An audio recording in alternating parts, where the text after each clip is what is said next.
Olá, amigos, olá, amigas ligados e ligadas aqui no canal do NEP Honório Abreu, o nosso canal de acolhimento, o nosso canal de aprendizado, onde nós estamos construindo aí uma comunidade em torno do Evangelho, em torno da Consoladora Doutrina, em torno do amor. Agradecemos a você, meu irmão, a você, minha irmã, que tem nos auxiliado sobremaneira na edificação desse trabalho, e agradecemos também aqui aos que comentaram conosco na quarta-feira, a Gladys Ferreira, lá de Machado, Minas Gerais, agradece pela nossa didática. Ô, minha amiga, nós agradecemos pela sua presença sempre. A Margarete Zebral, tomara que eu tenha acertado seu nome, irmã, colocou uma mensagem tão bacana que eu vou ler aqui. A cada dia percebo o quão importante é o despertar para a espiritualidade. As manifestações que eu tinha quando criança rotulavam-me de esquisita. Acabei escondendo na adolescência, na juventude e já adulta, outros interesses como trabalho e estudar eram mais importantes. E não adianta. O que é para ser, será cedo ou tarde. A compreensão disso tudo me faz ser hoje mais dedicada. Não percamos tanto tempo com futilidades. Vamos fazer o que nós mesmos nos comprometemos. Ave Cristo. Ave Cristo, minha irmã. Nós estamos com doutorado na vida material. É preciso abrir o nosso olhar para a verdadeira vida, para a verdadeira realidade, que é a vida espiritual. Muito obrigado, minha irmã. Rosa Maria, bom dia. Meire Ferreira, de Patos de Minas, bom dia. Hamilton, também de Patos, bom dia. E o Pedro Eduardo, lá de Frutal, bom dia. Deixar o nosso abraço aqui também para Marília Dumont, lá da Fraternidade Espírita Caminho da Luz, aqui de Patos de Minas, e para todos os companheiros e companheiras dessa casa maravilhosa. Segunda-feira próxima, segunda-feira agora, então 11, 12, 13, 14 de julho,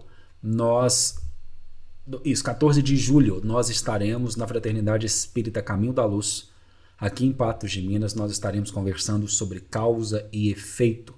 Então, se você está nos assistindo, se você é daqui de Patos, a Fraternidade Espírita Caminho da Luz, ela fica... Ih, rapaz, esqueci o endereço, não tem problema. Mas ela é bem conhecida aqui na cidade. Fica ali, quem mora aqui em Patos de Minas vai saber, fica ali perto da instituição de acolhimento, Casa das Meninas dos Olhos de Deus. Então, dá uma chegadinha lá, segunda-feira, dia 14 de julho, 19 horas e 30 minutos, nós estaremos lá conversando sobre causa e efeito. Repetindo, Fraternidade Espírita Caminho da Luz. Marília, nós vamos estar aí segunda-feira agora. Manda o convite, fala pro pessoal, nós gostamos muito, muito de todos. A gente quer dar um abraço em todo mundo, tá bom? Hoje é dia da gente continuar nossa leitura, nossa reflexão, nossa meditação em torno da obra Rumo Certo. Como sempre falamos, um pouquinho de paciência. Logo após a nossa vinheta, nós vamos nos debruçar sobre as palavras do benfeitor Emmanuel.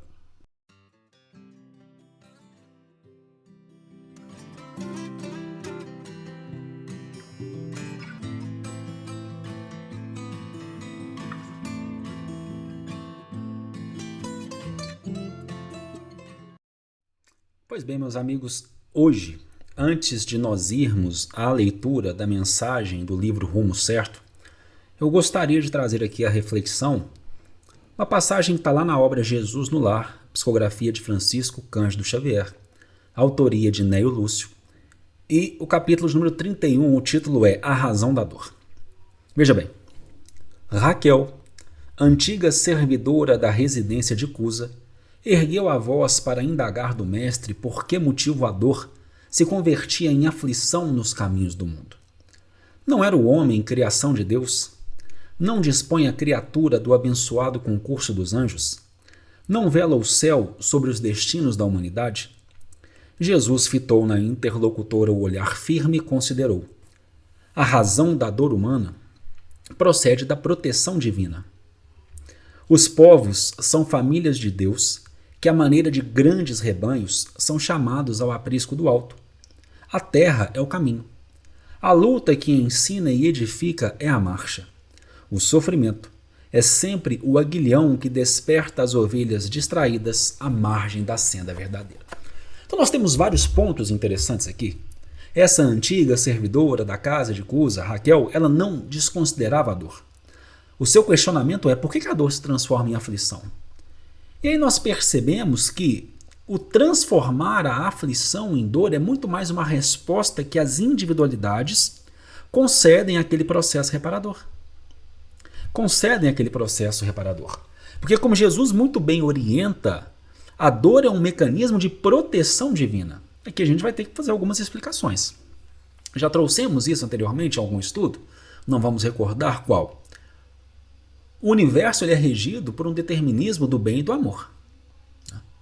O bem é criação divina, o mal é uma arquitetura das individualidades quando se afastam dessa lei universal de bem e de amor, desse determinismo universal. E a correção, ou melhor dizendo, o chamar a individualidade à correção também é por amor. Porém, e aí Emmanuel vai conversar conosco sobre isso na obra O Consolador, porém quando nós somos reincidentes no afastar-se do bem e do amor, a professora dor precisa tomar uma atitude. A dor faz parte da paternidade universal, chamando os seus filhos de volta ao caminho correto. De volta ao caminho correto. A figura que eu gosto de utilizar é a seguinte: tem um pastor, várias ovelhas, o caminho certo, abismos pelos lados. Uma ovelha sempre está querendo se desviar. Primeira vez que ela desvia, o pastor vem, pega ela no colo e fala assim: ô minha filha, não faça isso não, volta. Segunda vez que ela desvia, mesma coisa. Terceira, quarta e mais algumas vezes. O problema é que quando ela começa a tentar, pela sua rebeldia, se desviar demais, chega uma hora que outras ovelhas também fazem isso.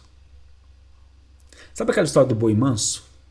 Que ele bate na cerca para ver até onde ela vai? Ele testa a cerca? Pois é. Uma hora essa ovelha começa a servir de mau exemplo. Aí o pastor, ele precisa ser um pouco mais incisivo. Ele pega a vara, dá 2 cutucões e fala assim: agora não. Agora você precisa voltar. Porque agora já está ficando perigoso não só para você, mas está ficando perigoso para o rebanho. Está ficando perigoso para o rebanho.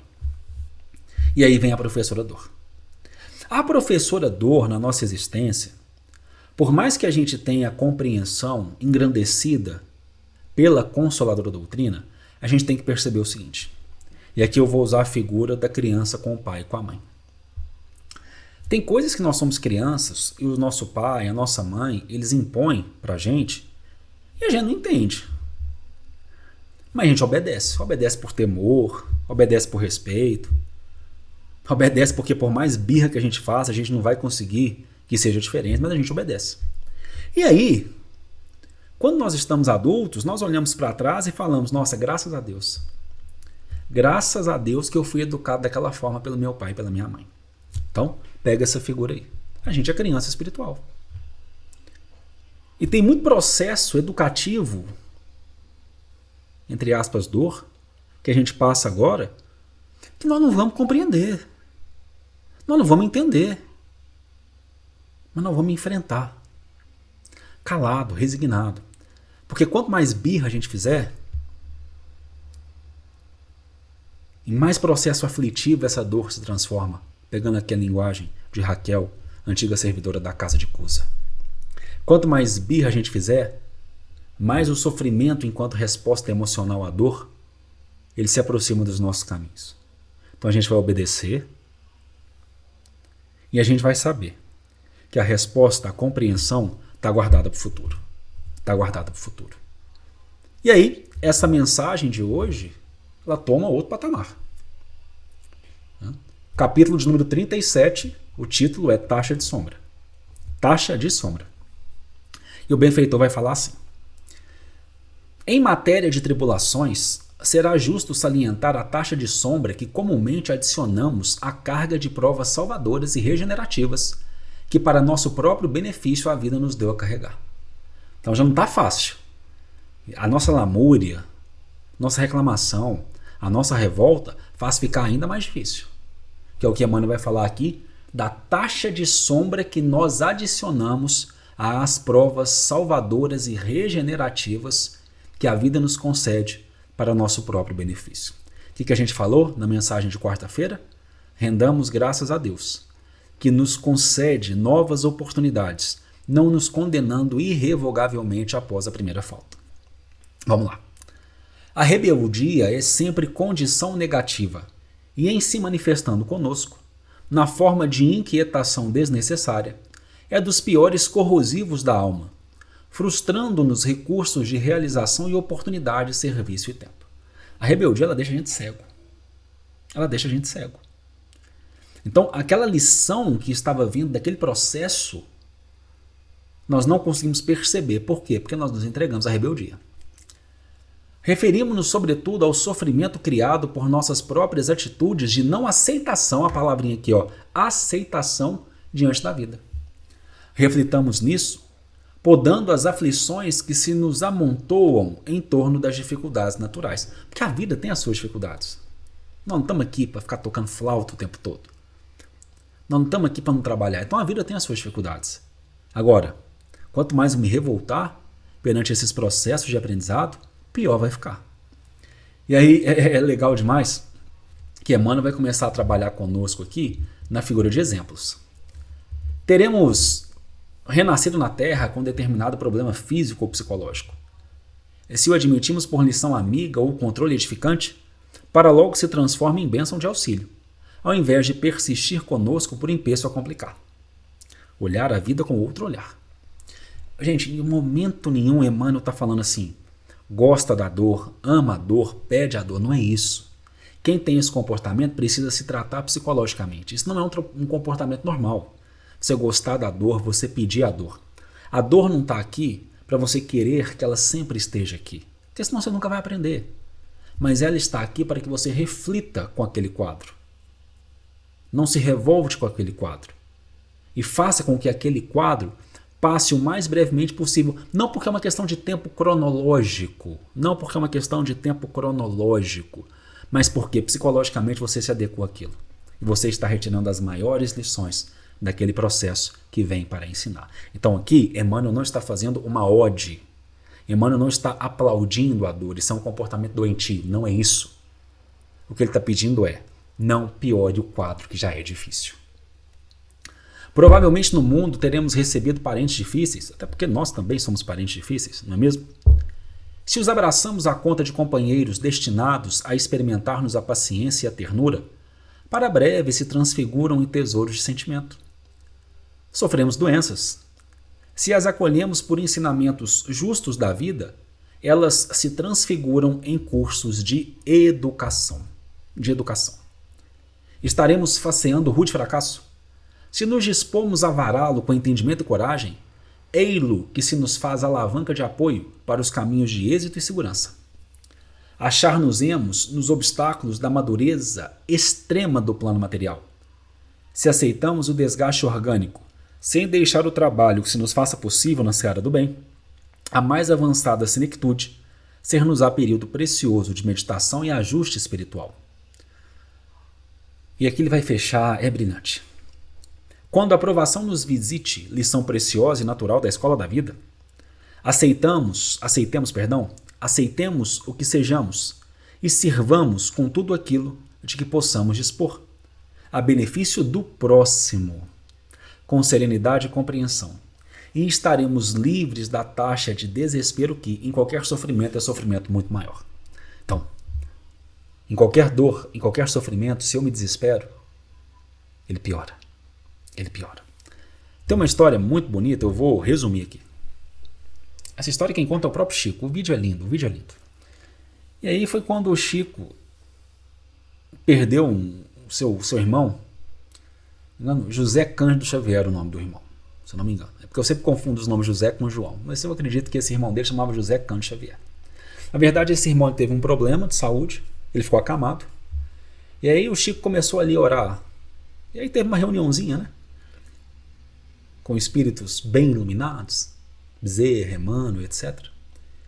E eles falaram, Chico, está orando, né? Para a recuperação do seu irmão. Mas sim, está no plano reencarnatório dele. O que a gente pode fazer?